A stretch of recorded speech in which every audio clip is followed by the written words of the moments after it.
राधे राधे साथियों, आज के वीडियो में सुनेंगे पवित्र पावन कामिका एकादशी व्रत की पौराणिक कथा, जिसको सुनने मात्र से ही भगवान श्री हरि विष्णु अत्यंत प्रसन्न होते हैं और प्राणियों पर अपनी मंगल कृपा बरसाते हैं।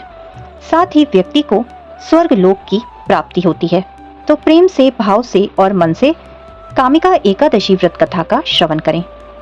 कुंती पुत्र धर्मराज युधिष्ठिर बोले, हे भगवान, मैंने आषाढ़ माह के शुक्ल पक्ष की देवशयनी एकादशी का सविस्तार वर्णन सुना। अब आप मुझे श्रावण मास के कृष्ण पक्ष की एकादशी की कथा सुनाएं। इस एकादशी का क्या नाम है, क्या विधि है और इसमें किस देवता की पूजा की जाती है?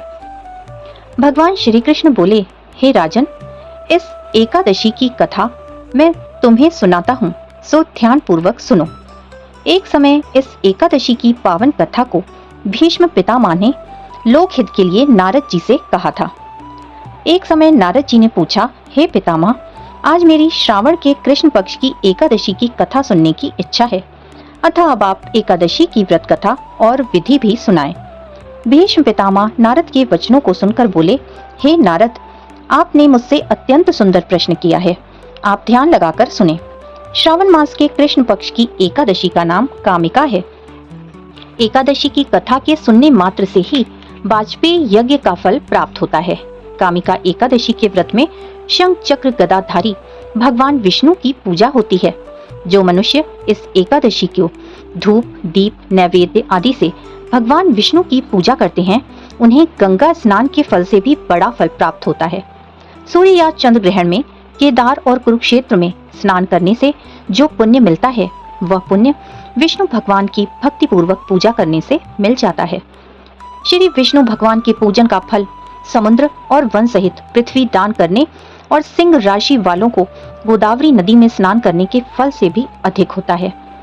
व्यतिपात में गंडकी नदी में स्नान करने से जो फल मिलता है, वह फल भगवान की पूजन करने से मिल जाता है। संसार में भगवान की पूजा का फल सबसे अधिक है। भगवान की पूजा का फल श्रावण मास के कृष्ण पक्ष की एकादशी के फल के बराबर है।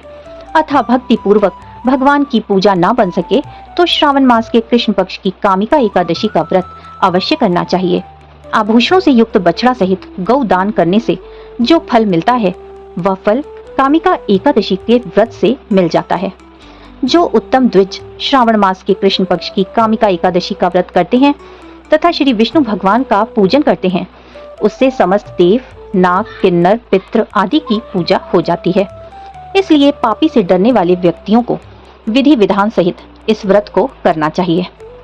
संसार सागर तथा पापों में फंसे हुए मनुष्यों को इनसे छूटने के लिए कामिका एकादशी का व्रत करना चाहिए। कामिका एकादशी के व्रत से समस्त पाप नष्ट हो जाते हैं।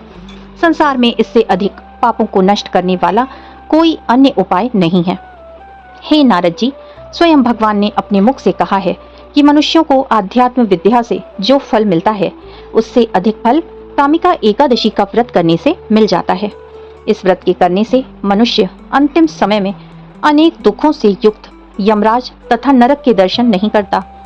कामिका एकादशी का व्रत तथा रात्रि के जागरण से मनुष्य को कुयोनी नहीं मिलती और अंत में स्वर्ग लोक को जाता है। जो मनुष्य श्रावण मास के कृष्ण पक्ष की कामिका एकादशी को तुलसी दल से भक्ति पूर्वक श्री हरि विष्णु भगवान की पूजा करते हैं, वे संसार सागर में रहते हुए भी इस प्रकार अलग रहते हैं जिस प्रकार कमल पुष्प जल में रहता हुआ भी जल से अलग रहता है। भगवान की तुलसी दल से पूजा करने का फल 1 भार स्वर्ण और 4 भार चांदी के दान के फल के बराबर है। श्री विष्णु भगवान रत्न, मोती, मणि आदि आभूषणों की अपेक्षा तुलसी दल से अधिक प्रसन्न होते हैं। जो मनुष्य भगवान की तुलसी दल से पूजा करते हैं, उनके समस्त पाप नष्ट हो जाते हैं। हे नारद जी, मैं भगवान की अत्यंत प्रिय श्री तुलसी जी को नमस्कार करता हूँ। तुलसी जी के दर्शन मात्र से मनुष्य के समस्त पाप नष्ट हो जाते हैं और शरीर के स्पर्श मात्र से मनुष्य पवित्र हो जाता है। तुलसी जी को जल से स्नान करने से मनुष्य की समस्त यम यातनाएं नष्ट हो जाती हैं। जो मनुष्य तुलसी जी को भक्ति पूर्वक भगवान के चरण कमलों में अर्पित करता है, उसे मुक्ति मिलती है। जो मनुष्य इस कामिका एकादशी की रात्रि को जागरण करते हैं और दीप दान करते हैं, उनके पुण्यों को लिखने में चित्रगुप्त जी भी असमर्थ हैं। जो मनुष्य एकादशी के दिन भगवान के सामने दीप जलाते हैं, उनके पितृ स्वर्गलोक में अमृत का पान करते हैं। जो मनुष्य भगवान के सामने घी या तिल के तेल का दीपक जलाते हैं, उनको सूर्य लोक में भी सहस्त्र दीपकों का प्रकाश मिलता है। प्रत्येक मनुष्य को इस एकादशी का व्रत अवश्य करना चाहिए। इस व्रत के करने से ब्रह्म हत्या, ब्राह्मण हत्या आदि के समस्त पाप नष्ट हो जाते हैं और इस लोक में सुख भोग कर अंत में वे विष्णु लोक को जाते हैं। इस कामिका एकादशी के महात्म्य के श्रवण व पठन से मनुष्य स्वर्ग लोक को जाते हैं। कामिका एकादशी व्रत कथा संपूर्णम। फिर से मिलेंगे मेरे चैनल कृष्णा माखन चोर पर। तब तक के लिए राधे राधे।